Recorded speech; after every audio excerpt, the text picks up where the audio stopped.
Assalamualaikum warahmatullahi wabarakatuh. Kembali lagi bersama aku Vicky Jansa.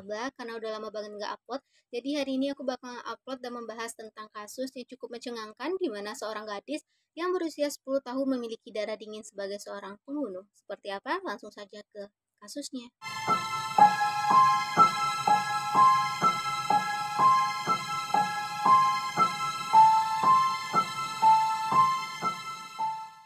Mary Bell merupakan gadis kelahiran pada tanggal 26 Mei tahun 1957. Ibu kandungnya bernama Elizabeth Betty McCricket, sedangkan sang ayah kandung tidak diketahui.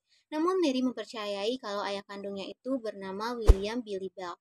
Betty bekerja sebagai seorang PSK di tempat mereka bertinggal, yaitu di Newcastle, Inggris. Sedangkan sang ayah merupakan seorang alkoholik dan juga seorang kriminal. Pada saat berusia 17 tahun, Betty melahirkan Mary, yaitu Mary lahir dan dia sempat tidak menginginkan keberadaan Mary. Dia sempat bilang kepada sang dokter untuk jauhkan bayi itu dariku. Hal ini juga didengar langsung oleh sang kakak dari Betty yang bernama Isa. Betty tidak hanya sampai di situ saja, karena dia sangat tidak menginginkan sang anak, ia bahkan mencoba untuk membunuh Mary dengan cara menjatuhkan Mary dari jendela. Namun hal ini tidak berhasil, sehingga pada saat itu Betty memikirkan cara lain bagaimana ya cara menghabiskan nyawa si bayi yang bakal menyusahkan hidupnya. Dia pun memikirkan cara dengan memberikan obat tidur sebanyak mungkin kepada Mary, sehingga pada saat itu Mary menjadi overdosis. Hal ini diketahui oleh anak kandung Betty yang pertama, yaitu bernama Catherine, sehingga Catherine ingin berencana membawa sang adik untuk jauh dari ibunya yang sangat kejam. Namun naasnya Betty tidak pernah mengizinkan untuk Mary diambil oleh sang anak. Mary pun tetap dibesarkan Betty dengan cara-cara yang sangat tidak normal, bahkan dengan kekerasan. Hal yang cukup mencengangkan untuk gadis berusia 4 tahun pada saat itu, Mary mendapatkan seorang klien atau harus melayani seorang klien dari sang ibu.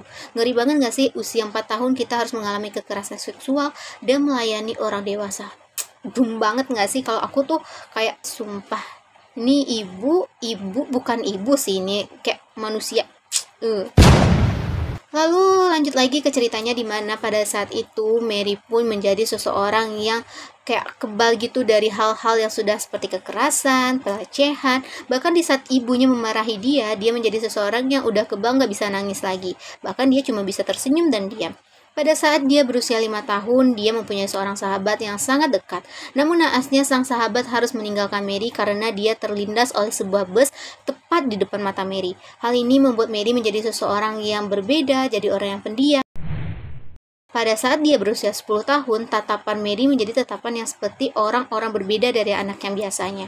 Pada tanggal 11 Mei tahun 1968, Mary bermain sama seorang anak laki-laki yang merupakan anak yang masih tinggal di lingkungan tempat mereka tinggal, yaitu mereka kayak main di sebuah taman gitu. Tiba-tiba sang anak laki-laki ini pulang-pulang udah nangis, dan sang ibunya di rumah nanya, "Kenapa kamu nangis?" Lalu sang anak laki-laki ini bilang kalau dia terjatuh dari perosotan. Ya udah, sang ibu percaya aja karena anaknya tadi emang pergi bermain ke sebuah taman. Tiba-tiba di keesokan harinya ada 3 orang ibu yang melaporkan ke polisi kalau anaknya dicekik oleh seorang gadis yang bernama Mary Bell. Hal ini menjadi sesuatu yang cukup mencengangkan. Pada saat itu, polisi langsung memanggil Mary dan melakukan interogasi di kantor polisi.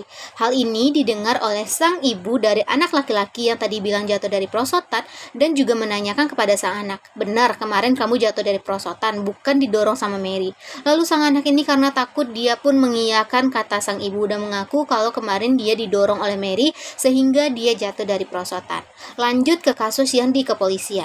Mary pun diinterogasi dan ditanya oleh polisi. Namun Mary yang sangat dengan santainya cuma bilang, "Kan itu cuma main, Pak. Ya udah, nggak apa-apa, kan nggak sengaja juga." Namun polisi juga mempercayai hal tersebut karena menurut polisi saat usia mereka yaitu memang benar main-main. Nggak mungkin kan anak sekecil ini bakal nyekik teman-temannya. Ya udah, habis di sini ceritanya polisi percaya-percaya aja dengan kata-kata Mary. Polisi pun cuma memberikan arahan dan saran kayak, "Mary, kamu besok jangan kayak gini lagi ya. Mary, kamu nggak boleh mencekik teman kamu nggak boleh jahat dan bla bla bla bla bla." Lanjut pada tanggal 25 Mei 1968, tepat 1 hari sebelum Mary berulang tahun, Mary melakukan sesuatu yang cukup mencengangkan dunia peranakan-anakan, di mana Mary mengajak seorang bocah berusia 3 tahun yang bernama Martin Brown untuk main di sebuah rumah kosong yang masih ada di lingkungan tempat mereka tinggal. Namanya bocah kecil, ya udah diajak, "Dek, kita pergi main yuk. Yuk Kak, yuk." Kan ya udah, adik kecil ini jalan aja ngikutin Mary. Pada saat sampai di rumah kosong, Mary melakukan aksi liciknya, aksi kekejamannya dengan cara mencekik si Martin sampai dia kehabisan nafas. Di situ, saat Martin sudah tidak bernafas lagi, Mary meninggalkan begitu saja. Mary pun pergi ke rumah temannya yang bernama Norma. Dia memberitahu kepada Norma, "Hai Norma, aku habis bunuh orang nih." Kayak gitu, kayak pemikiran yang anak kecil nggak mungkin bakalan bisa ngelakuin itu. Namun Mary melakukan hal tersebut. Di beberapa hari kemudian polisi melakukan pencarian Martin dan ternyata Martin ditemukan di sebuah rumah kosong. Pada saat itu polisi pun melakukan olah TKP dan mendapati kalau Martin ini mati bukan karena tercekik, melainkan dia mati karena telah menenggak pil-pil pereda nyeri yang pada saat itu botolnya ada di lokasi. Jadi polisi menyimpulkan kalau ini benar-benar kecelakaan. Lanjut ceritanya kepada saat Martin telah di rumah orang tuanya dan berada di peti mati. Tiba-tiba Mary datang ke rumah Martin dan bertanya kepada sang ibu, "Martin mana, Bu?" Ibu pun menjelaskan kalau Martin sudah tidak ada. Namun Mary dengan santainya menjawab, "Aku udah tahu, aku cuma pengen lihat peti matinya aja kok." Ya udah, pada saat itu sang ibu pun jadi cukup heran kenapa Mary bisa berkata seperti itu. Namun dia tidak mengambil pusing dan masih melakukan penyelenggaraan meninggalnya Martin seperti biasa. Lanjut pada tanggal 31 Juli tahun 1968, beberapa bulan dari kisah pertama atau kejadian pertama yang dilakukan oleh Mary. Kali ini, Mary melakukan aksinya tidak sendirian, melainkan dia mengajak sang sahabat bernama Norma untuk melakukan aksi yang sangat kejam ini. Kali ini yang menjadi sasaran empuk dari Mary dan Norma, anak berusia 3 tahun yang bernama Brian Howie. Pada saat itu, Mary masih melakukan aksi yang sama dengan cara mencekik, namun yang berbeda adalah di mana Mary memberikan tanda cap kalau yang melakukan pembunuhan itu adalah dia dengan memberikan bukan tempel sih, kayak tanda huruf gitu di perut Brian yang itu bertuliskan huruf M. Ya udah, mereka melakukan aksinya dan selesai mereka langsung pulang. Norma pulang ke rumahnya, namun Mary masih tidak berhenti di situ saja. Dia balik lagi ke lokasi dan melakukan aksi-aksi gilanya di mana dia memotong rambut Brian, bahkan dia juga menyayat-nyayat kaki Brian. Yang paling mengerikan adalah dia memotong alat kelamin Brian. Tidak berselang berapa lama, ternyata aksi dari Mary ini diketahui oleh polisi. Dari aksi kekerasan yang mereka lakukan, mereka pun ditangkap oleh polisi. Mary dan Norma ditangkap polisi dan dilakukan interogasi. Pada di saat interogasi, Norma mengatakan kalau pada saat itu dia sempat memohon kepada Mary untuk berhenti. Namun Mary tidak mau berhenti. Sedangkan pernyataan Mary, dia mengatakan kalau aksi-aksinya ini didasari karena dia basicnya mendapatkan kekerasan dari sang ibu pada semasa hidupnya. Mary pun dijatuhi tuntutan penjara selama 12 tahun. Pada tahun 1980, Mary akhirnya dibebaskan dari penjara pada saat dia berusia 23 tahun.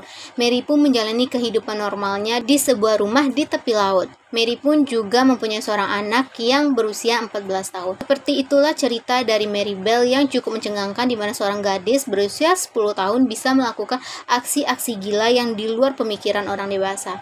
Kamu jangan pernah untuk melakukan kekerasan kepada siapapun. Selalu jaga sikap dan selalu beretitut baik. Sampai jumpa.